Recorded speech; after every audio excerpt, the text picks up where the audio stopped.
So it's my favourite part of the show. BBC News Quiz Hour.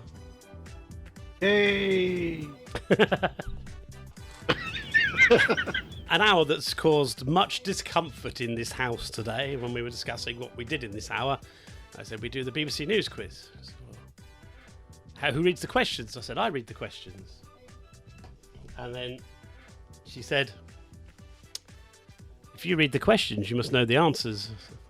No, it doesn't. No, it's the BBC News Quiz and it's a multiple choice. Why didn't you say that? I said it was the BBC News Quiz. I'm sure I did. Also in this hour we were discussing how we moved the exercise bike this week. Moved the exercise bike? Oh, we've moved the exercise bike, yes, from the conservatory to the dining room. I'll explain why later. We've had a snowball fight with the snow this week. Yep. Plenty to talk about that. I've got a new eye pack that I wear. An eye pack? Yes. It's brilliant. And also, I've directed my first webinar this week. I didn't produce it. I didn't get any of the videos together. I didn't do any of that. But I directed it. I made sure it happened. And that it was done with professionalism, which, as you know, is not one of my strong points. But we did that. It was so exciting, I can't tell you. But I'll talk about it later. I'll take you through the whole thing, from its horrendous start to its middle and end. Barry Gibb there, and Dolly Parton words. Probably my favourite song since her Christmas song. Sorry, what's that, Dolly? Oh, because that was spectacular. You sexy boy. That's such an awful record. Oh, isn't it terrible? Isn't it? They've there's a whole host of them that Barry Gibb has done. Still can't pronounce his name. Oh, you sexy boy. You're quite just so kind, but I really can't pronounce the name. That's the trouble. So that's the new one from Dolly Parton and Barry Gibb. He's got a new album out. He said he can't do pop songs anymore or dance music. He thinks country is the way forward.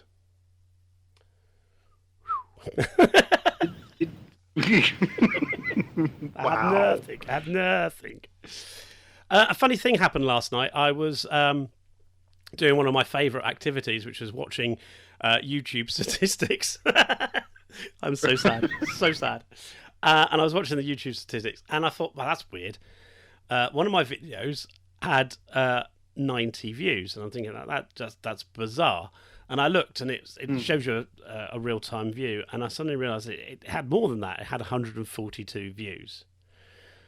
So I looked to see which video it was. It's one of our hospital radio ones, and I thought, oh, yeah, that is weird, because usually the hospital radio videos are the worst performing videos on the channel, right? They're bumming out all my other statistics, right? Yeah. So I'm thinking, why has this suddenly become popular? And then I started to not worry, but I thought, was it tonight that the hospital radio Reading sort of AGM was? Did I miss that? Anyway, it wasn't that. So I thought, there's not 142 people at hospital radio to be that bothered by what we were doing anyway. So I thought, it can't be that. No. And then it kind of occurred to me, sometimes I talk about work, and I thought, oh, crikey, is there something in there that I've said about work that I probably shouldn't have done? And again, I thought, oh, blimey, that's lucky. I don't know 142 people at work. I know there's about 300 people work for us, but they're not going to be bothered by me, I'm sure. So yeah. I haven't got a clue where these people came from. Not 142 views. Unless someone's messing with me and it's one person deliberately watching the video over and over again, right? So I don't know. It's just... But with that kind of popularity, it is now time to talk about merch. We need merch. We're going to get that T-shirt, The Rabbit Done a Wee. We're going to get that printed up so the fans can buy it. Oh dear! Alongside, get your head between those buttocks, son, because that was my other popular phrase. I think that from last year. Yeah, so that's what we're going to be doing. Now, Sam did want to come in and help us with the questions, but he's playing Fortnite. I did go in and sort of tell him, but he hasn't come in yet, so he'll probably come in for the next question. Anyway, this is our first question on the BBC News Quiz. Last week we got 6 out of 7. Let's see what we do this week. In football, Frank Lampard was sacked as Chelsea manager after just 18 months, sparking an outcry from some fans. But of 11 permanent appointments under owner Roman Abramovich, Lampard's reign was 5th longest. Who was the shortest? Was it Roberto Di Matteo, Louis Philippe Scolari, who knows, Andre Villas-Boas? If you say it quickly when it's a double-barreled surname, it doesn't sound like you can't pronounce it. Oh, I have no idea. It's a sports question. We're not going to get this, folks. This is Exactly. even if you were typing the answer in YouTube, we wouldn't even get this. I like the name Louis Philippe. I think that just rolls off the tongue. Should we go for that one? Go on then. Okay. He was correct. Hooray! I love it when we get them correct and there's just absolutely no reason behind it. His nickname was Big Phil, and he was sacked very quickly after 40 matches. The UK government backed using oral contraceptives. Oh man.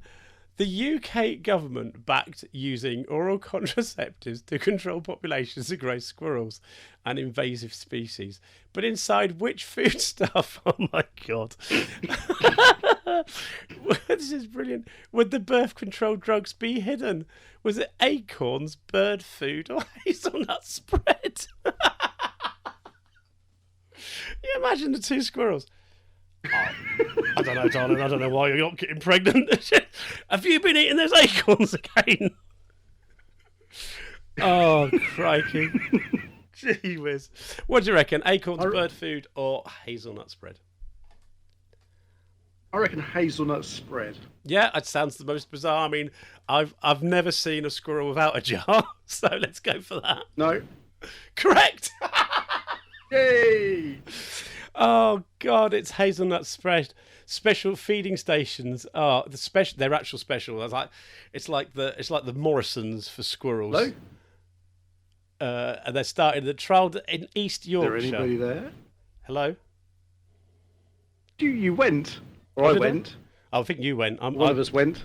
I think it's your headphones. It's your cable, love. It's your cable. It's doing that thing again. Might be. We're doing the BBC News Quiz for you this evening, just proving how ignorant we both are when it comes to the news. Although, having said that, we're doing quite well tonight. We're doing really well. So I have got some iPads things. I'm fairly certain that the optometrist saw me coming when he sold them to me. And they're to help cleanse the grease build up in my eye ducts, apparently, whatever they are.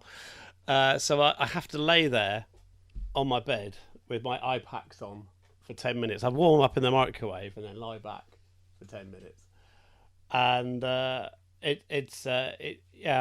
and Sam caught me doing it the other day. He said, "Daddy, what are you doing?" I said, "I'm really not sure." I said, "I think they saw me coming." But it is a nice thing to do. It's quite comfortable. You lay back, and then for 10 minutes of my life, I don't actually have to do anything. It's quite nice. Your baby Yoda, excellent.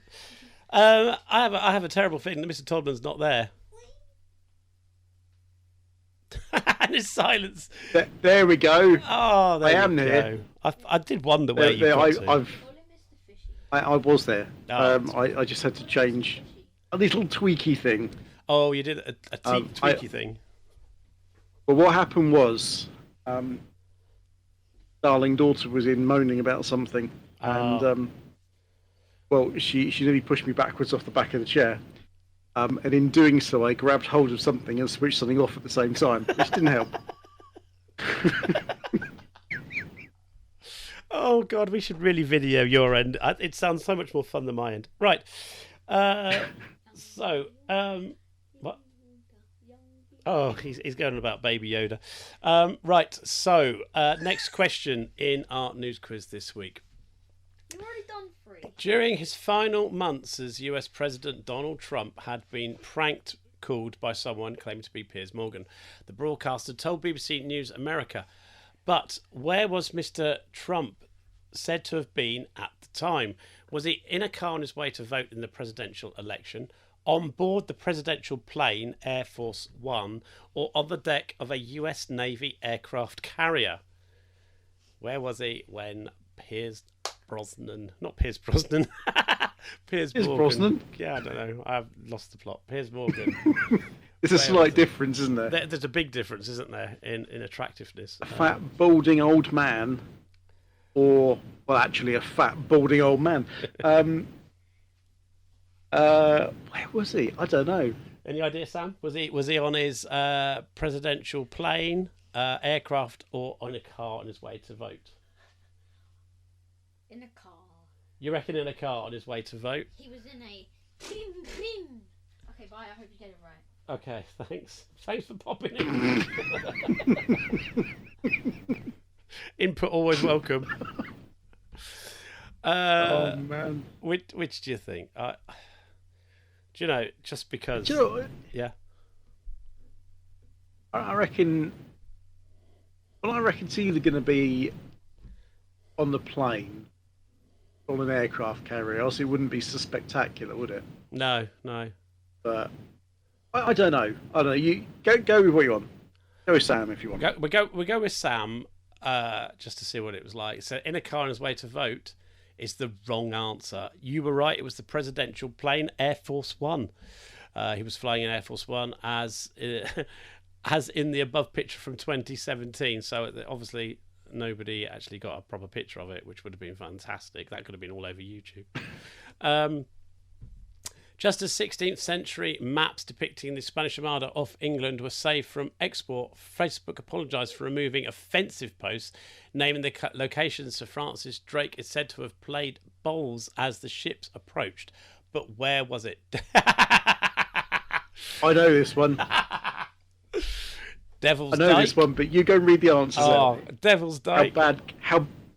Plymouth How How bad could these get? Plymouth Hoe or Westward Hoe?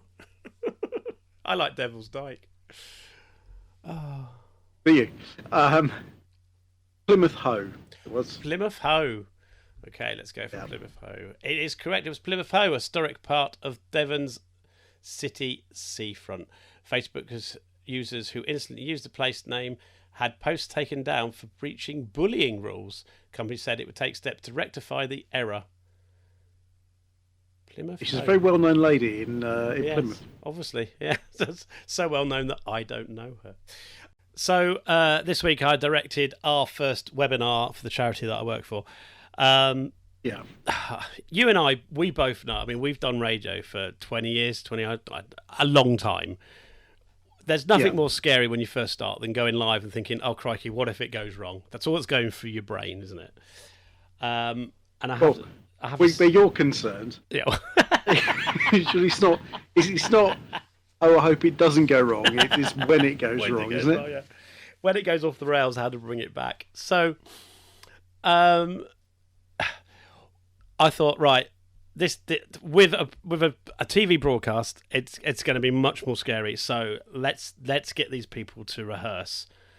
So I organised what I thought would be a run through on the Monday.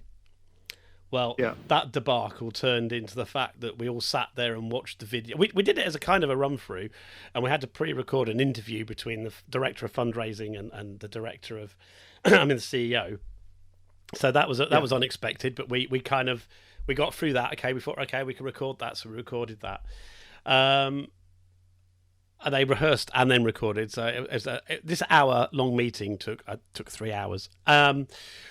We then started to watch the videos because I thought they had it already. So we watched the videos, and I'm sitting thinking, this isn't really the run through I had expected or had planned for today. Yeah. because you and I both know, you have to do it, and you have to know timings, and it has to be perfect, particularly for a live webinar. Okay. Yes. Fortunately, it wasn't much live. It was a lot of it was pre-recorded, but we still had to make sure that my lackey could operate it all, and I was directing it and making sure everyone was in the right place. The communication manager and managed to produce all the videos, and I thought, okay, after the Monday, I thought, well, it can't get much worse. So on the Thursday, we did another run through, and I recorded that run through because I decided if anything went wrong, we could use the recording at the very least. So if it all went wrong, we'd have something to fall back to. Okay, well, that run through was a little bit more improved than the first one, and at the end of it, I'm thinking, oh my goodness, this is like a car crash waiting to happen, like my radio show. But it has a big impact if I get it wrong. Yeah. And then on the evening when we did it, Thursday evening, I'll put the link in so you can go and watch it. On the evening, right, the director of fundraising, God bless him, said his opening remarks were, "So I'm at the mercy of our IT team tonight to get all this correct." Oh, great! Scapegoat now! Scapegoat! The poor guy, because I could see him, because we had it on monitors and everything, so we could see what was going on in what we called our studio as a meeting room. He was pacing up and down before we went live, like a proper nervous pacing. So yeah, it was. I tell you, it was amazing. I'm just pleased we got through it, and yeah, I did say to the CEO, I said I will hand my resignation if it doesn't go well. I think he probably would have taken it as well. All right, back to the news quiz. Rock band The Flaming Lips got around coronavirus restrictions by performing 2 concerts in Oklahoma to an audience of people inside inflatable balls. But how could those inside summon assistance? Was it by holding up a sign reading, "I gotta go pee, not in here"? By rolling to a help point? Or by, it's just ridiculous. Or by using a restaurant-style pager system. Now, I have to say, all these people in balls, there's no way you could roll out of here at all. It just looks bizarre, the picture. So which one of those options? A sign, rolling to a help point, or by using a pager? It can only really be a pager, can't it? It can't be anything else. Sure. Yeah, if it's anything else, well, it looks like they've kind of done a crowd surf as well, the Flaming Lips. I mean, that would be really. Oh no, it was by holding up a sign. I gotta go pee. Really? Yeah. It was by holding up a sign. Bubbles housed up to 3 people, came with water bottle, a towel, and a battery-operated fan. But anyone still finding things too hot could request cool air to be pumped in with a leaf blower. Oh man alive. Oh man. What have we come to? Right. The crisp winter weather brought spectacular views to northeast England at the weekend, but people were threatened with prosecution after flocking to South Shields in droves to indulge in an interior design fad for which material? Fossils, pampas grass, or shells? Ooh, interesting. It can't be fossils because they wouldn't have blown up. Pampas grass, maybe, but shells, maybe it's shells. I don't know. Don't know. Let's go with shells and see what happens. Wrong, it was pampas grass. The grass near Little Haven Beach forms part of a wind defence to stop sand blowing up the roads and helps protect the coastline. Popular in the 1970s, the grass was proven a hit on Instagram of late, causing it to sell for up to £40 a bunch. Crosby, I'm going to start growing some. We're missing out on a market there. Right, with 13 minutes left in the show, we're going to do 2 more songs for you. And then we're going to come back to the last couple of questions. Last question from the news quiz. And I'm going to tell you why we moved our exercise bike. I mean, I can't build this up. Can't build this up anymore. But yeah, I'm going to tell you why we actually moved the exercise bike. We've moved the exercise bike from the very cold conservatory into what is the very warm dining room. And this was done because DEBRA wanted to do more exercise to go alongside the diet that she's on. So she thought, I'll do some more exercise. But unlike me, she didn't want to go into the conservatory because the conservatory is freezing. I mean, it's freezing outside. It's freezing in there. And I wear my little shorts and my t-shirt and I've got a little top that I wear. And after you get over the initial shock, it's like when you jump into cold water. After you got into the initial shock, you're fine, Yeah. But DEBRA decided that she didn't want to do that, so we moved the exercise bike into the dining room. This was after her suggestion about moving it upstairs onto the landing. It's like, it's a bit heavy. I don't really fancy doing that, to be quite honest with you. Yeah. So it's like, imagine that, you're killing yourself. Just think of the exercise. Well, yeah, I was thinking about that. That's exactly why I didn't do it.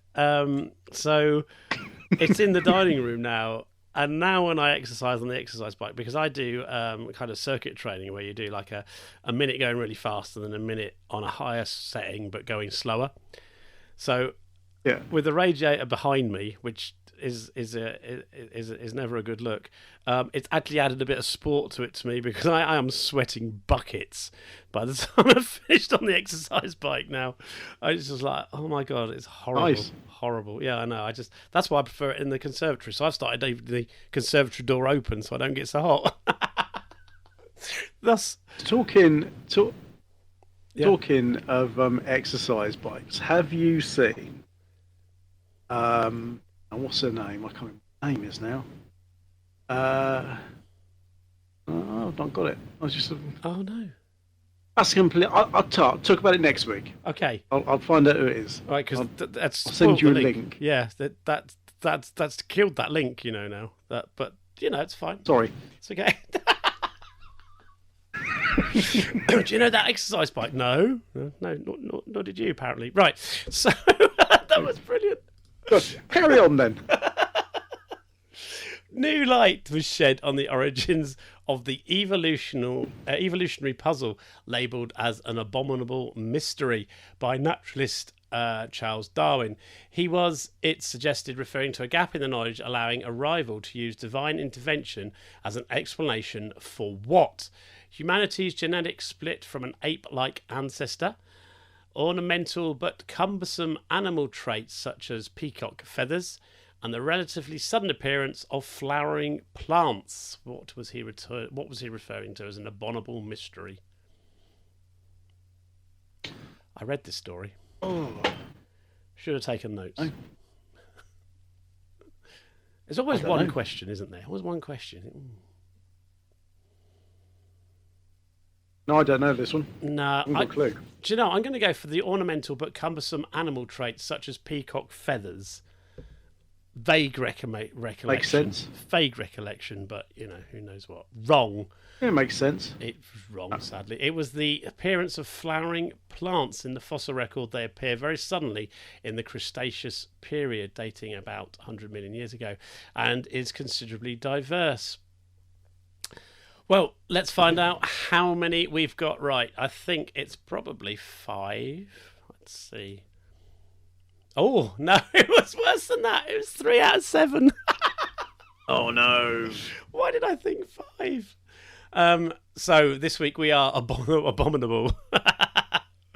Oh, dear. Had we got 5, we would have been a gap in knowledge. Oh, dear. After such a successful week last week as well. Never mind. I know. Never mind. We made a snow rabbit this week with the snow. Did you see on Facebook? We did see. Yeah. Yes. We did that. We weren't. Better than our snowman. Oh, I didn't see that. Did you put it up? I think Becky put it up. I'll grab it and put it on the video. Did you know sledging was actually made illegal because of COVID? They didn't want people gathering, so they said no sledging. And then I saw in the picture of the Daily Mail of people all going down a hill, and I thought, oh, that's a bit disappointing. Anyway, press the star button and dial 800 if you'd like a request or dedication in the request show that's coming up next. This has been the Saturday Night Experience, and the news is next.